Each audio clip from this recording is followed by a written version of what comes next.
Support the show by donating at themusicbuds.com. Thank you.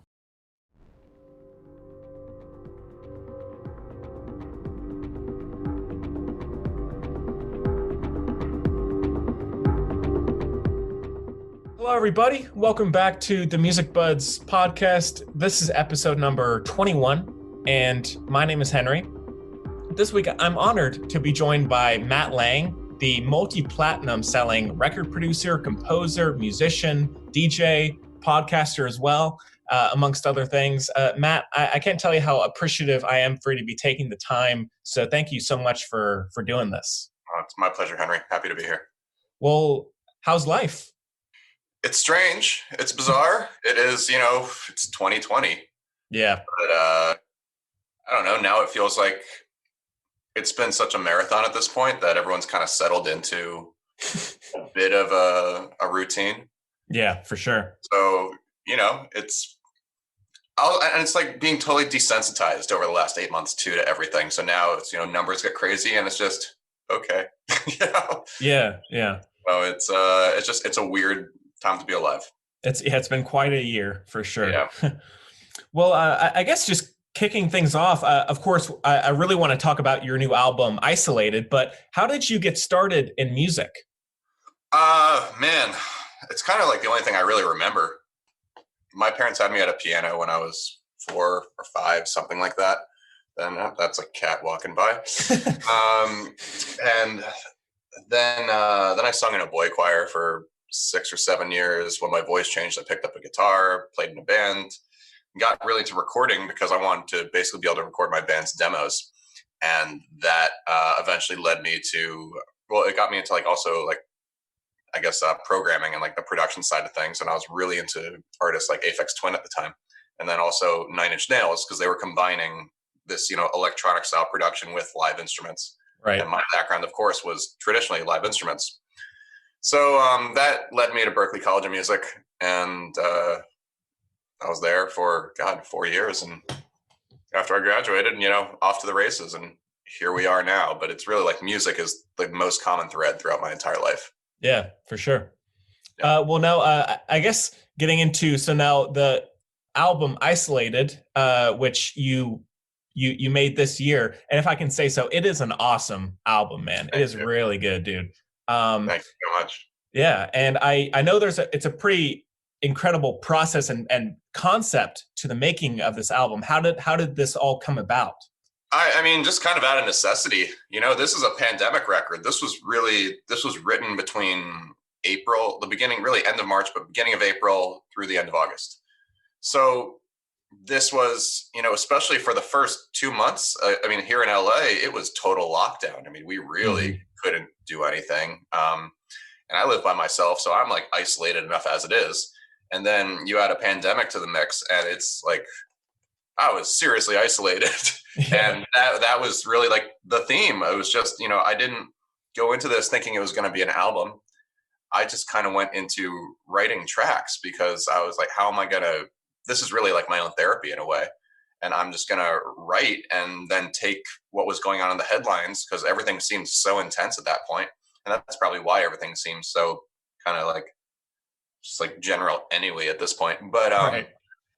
But everything was so intense back then. It was like actually incredible creative fire. So, I was really just going to town, just keeping myself occupied and giving myself purpose. Yeah. And that was really the premise of this record. And eventually it grew beyond that. And suddenly it was, 79 minutes long and it became an album. But the initial half of it was done really fast and in this just almost fever dream of just trying to stay like emotionally afloat, if that makes sense. Mm-hmm. Yeah. And I think that's, as you were saying, this pandemic has caused, as well as other things going on, it's caused people's lives and mentalities to kind of do a complete 180. Oh, yeah.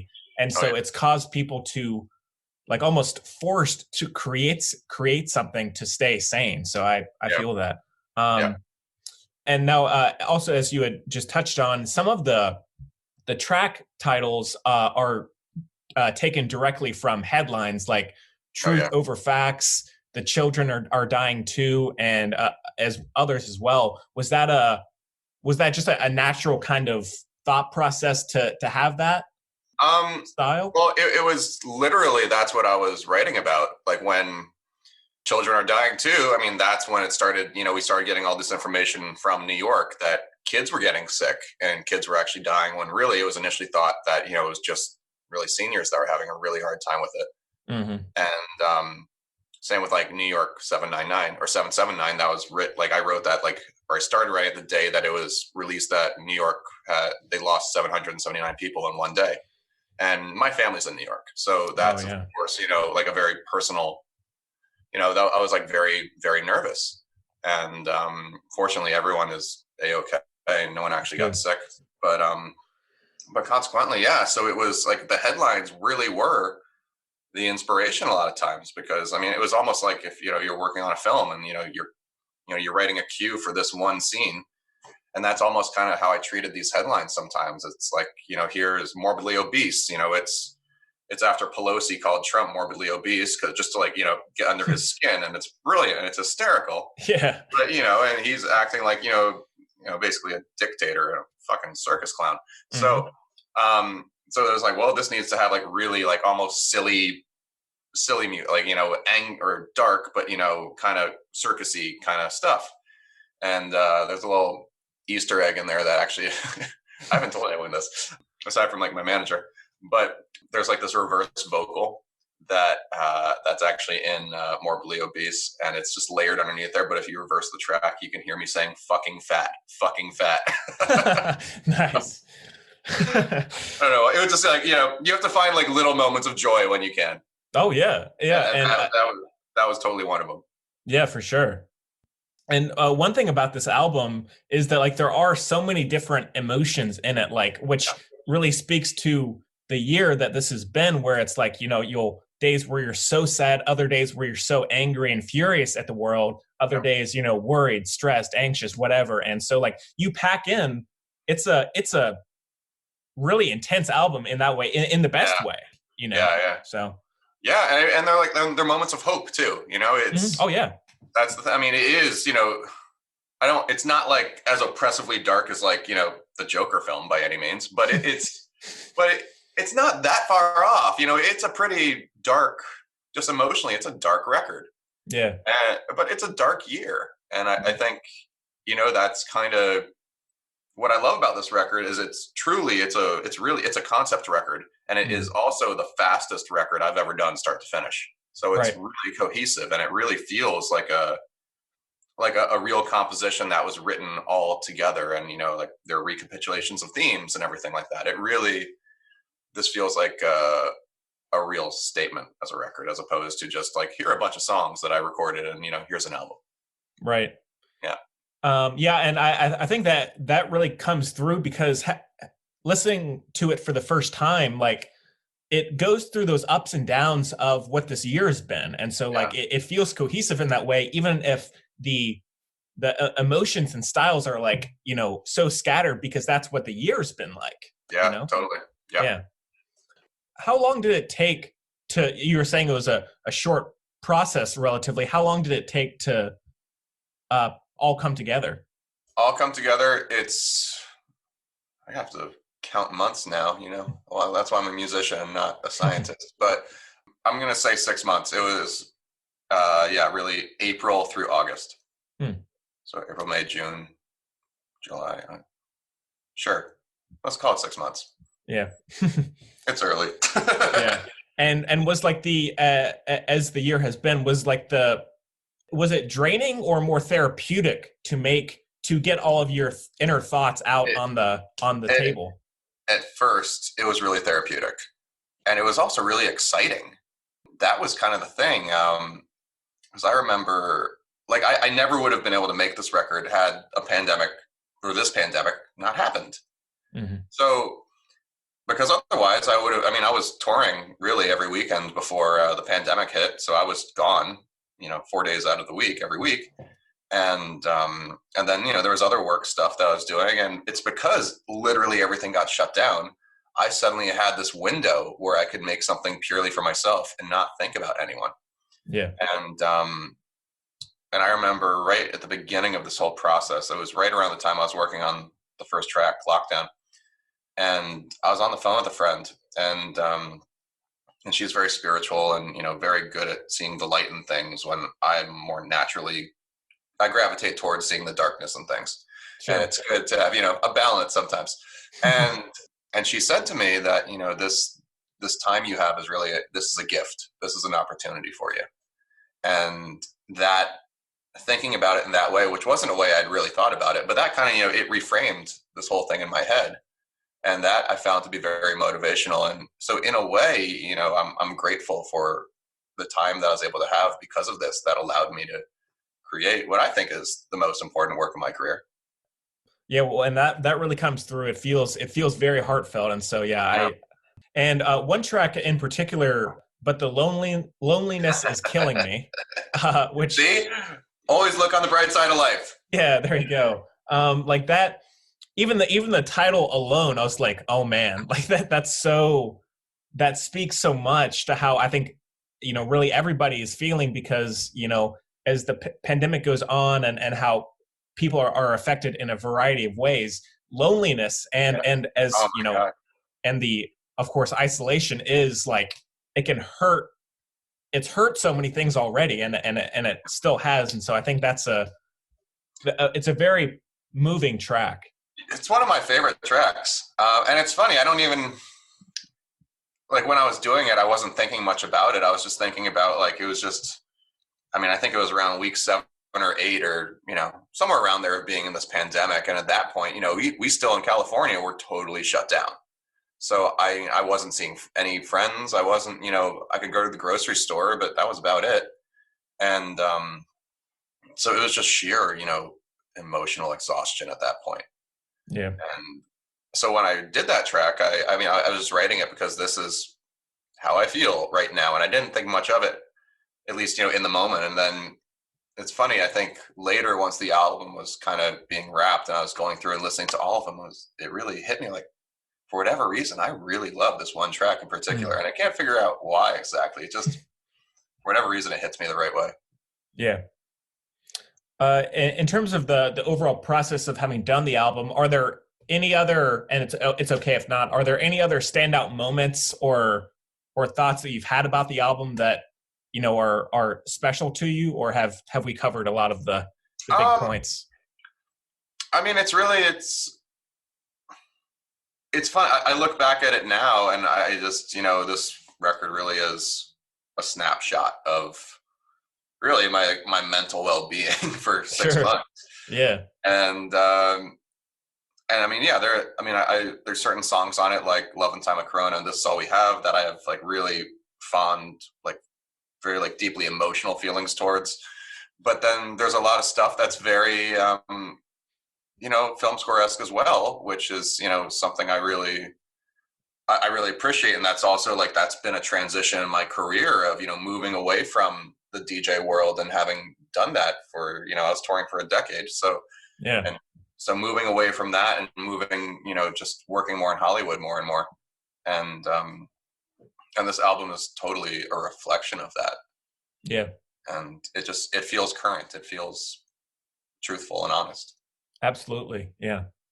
One thing, having you brought up a film, so I also do a movie podcast, and I know that you've been involved with some big films in a variety of ways, like Blade Runner 2049. Yeah, it's all the promotional campaigns for them, for the most part.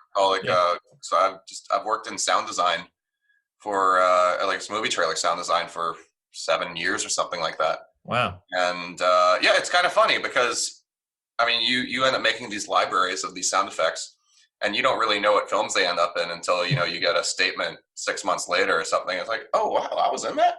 Yeah. So it's kind of funny because it looks impressive when you see your credit list in a way, and then but you feel totally separate from it. It's not like I'm working with Dennis Villeneuve on making this film or anything like that. No, they licensed something I used, and it wasn't even necessarily Fox. It's whoever's doing the trailer.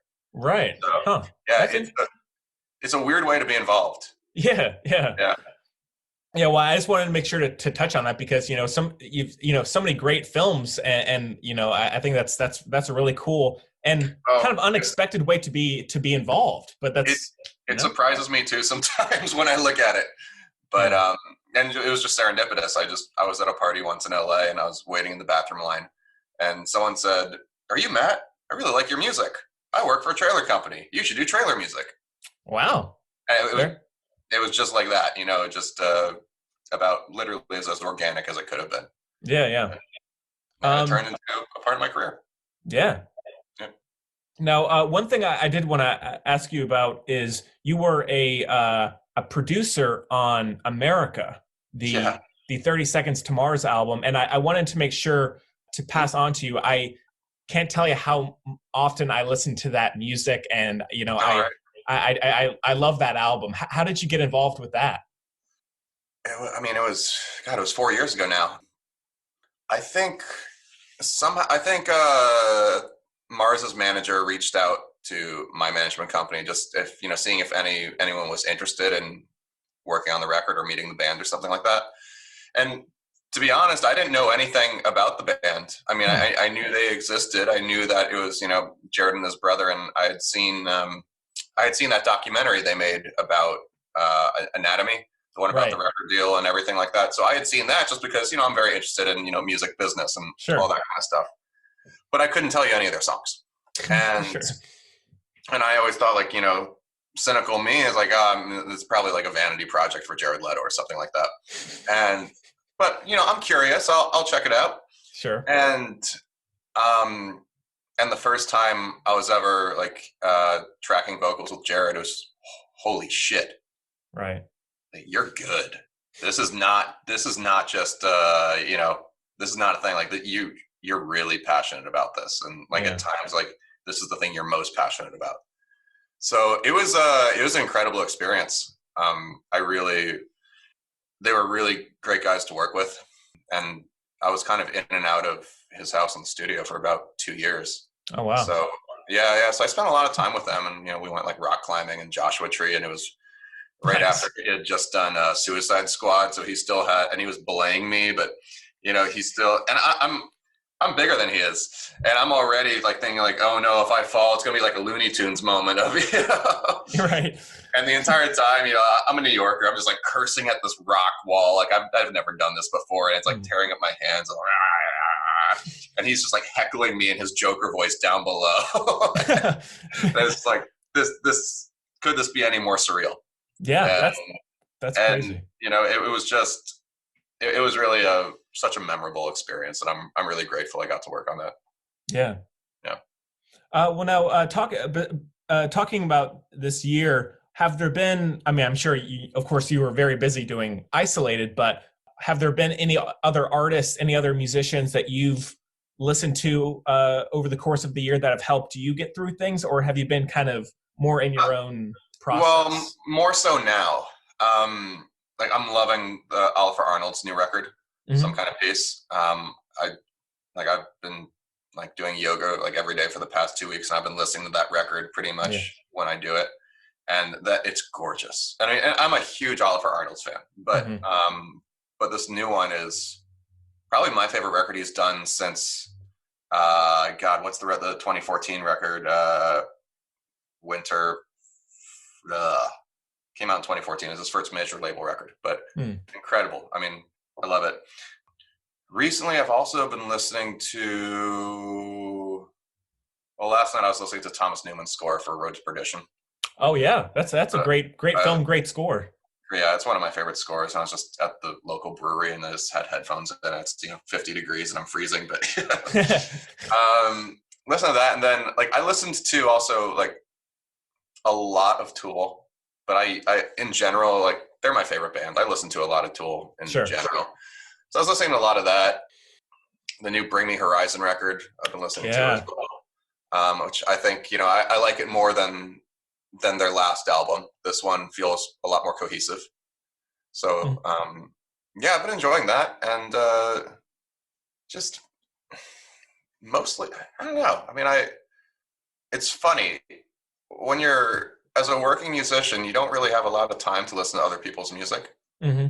which is kind of ironic. And, I used to always, I'd be able to listen to people's music if I was either driving or flying somewhere.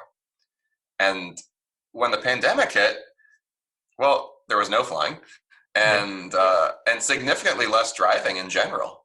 So consequently, like my main like time of listening to music was really quite cut short. Yeah, same for me. Yeah. So now I'm kind of catching up on it. Oh, I'm listening to like Misha from Periphery. He has this Bulb project, Yeah. which he's so it's like all his back catalog stuff. Which is cool because like I used to listen to some of this well over a decade ago. Oh, Where wow. yeah. Well, it was funny. Like I was kind of following what he was doing back when there were like these online music forums like Harmony Central, and there was SoundClick, which was like an early SoundCloud type MP3 hosting thing. So I still have some of these early demos on my computer from probably 15 years ago. Oh, nice. And it's funny now that it's come full circle, and and he's doing a new Bulb record right now too. So, oh, cool. Yeah. Well, Matt, is there anything else? I love talking to you. Is there anything else about maybe something coming up or something that I haven't touched on that you want to mention? And it's okay if not. I just don't want to leave anything unsaid. No. Like, leave no stone unturned. No, I mean, the big thing's the record. This is that's my big labor of love. And after that, Who knows? I don't know what comes next. I mean, the reality is I'm not convinced that we're not going to lock down again in a few weeks. Mm-hmm. Yeah. So the minute that happens, again, all bets are off. So, yeah, you never know. I'm just like, at this point, whatever it takes to get through the day, just do it, because we're all writing this out together. Mm-hmm. Well, Matt, again, congratulations about this album. I have listened to it so many times through now, and I found it very therapeutic, and I think I'm sure I will for a lot of time to come. So congrats again, and it's a fantastic album, man. Thank you, Henry. I really appreciate that. Yeah, thank you. All right, everybody, I guess that's about it for the show. Please follow us on Facebook, Twitter, and Instagram at The Music Buds. Check out themusicbuds.com. And we hope you enjoyed it as much as we did, and we'll see you next time.